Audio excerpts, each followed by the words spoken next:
Wave surfing is a great skill to learn. With the right technique, it can be used on a wide variety of waves, both big and small. And it's easy peasy once you know how.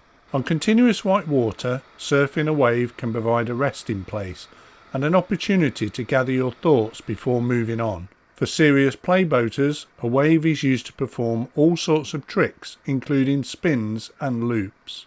In this video, we are going to focus on the 4 key steps needed to undertake a wave surf. These are lift off, staying on, paddle strokes, exiting the wave. Step 1. Lift off. Getting on the wave can be the most difficult part of wave surfing. It's either a great surf or you'll miss the wave and risk a capsize.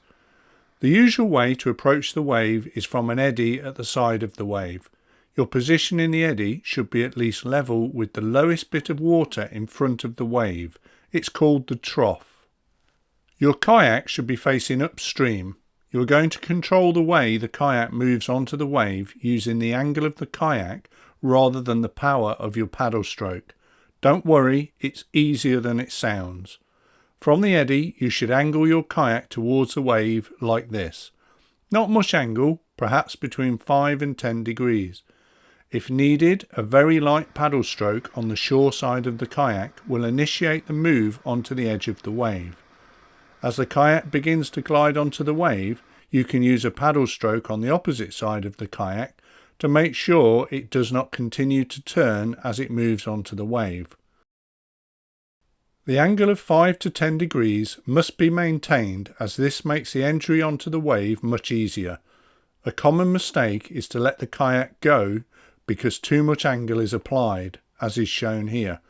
This means you just miss the wave, or if you are very unlucky and lean upstream, you capsize. Step 2. Staying on. Once the kayak is on the wave, you will feel the wave support the kayak and stop it flowing back downstream with the current. The slope of the wave and gravity help with this. Keep your body upright, the bottom of the kayak as flat as possible, and lean back. Lean further back on bigger waves to avoid the nose of the kayak dipping under the water and pushing you off the wave like this. Step 3. Paddle strokes. Your goal now is to keep the kayak pointing upstream at all times.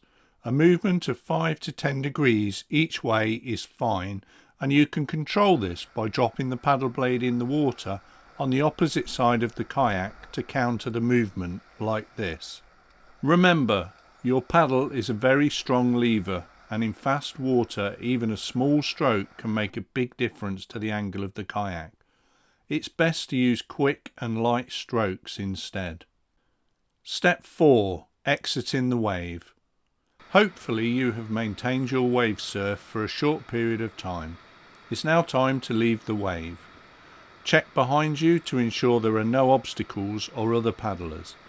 Allow the angle of the kayak to extend beyond the 10 degrees and you will begin to turn to point downstream. As you turn, you must lean downstream or you may capsize. Keep your paddle ready and put in some forward paddle strokes to move the kayak away from the wave. And, as with any kayak skill, you must practice.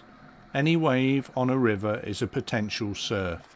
Small, medium or large, give it a go. I'd love to know how you get on with your wave surfing. Do let me know in the comments. Perhaps tell me about your favourite wave. Keep safe and thanks for watching.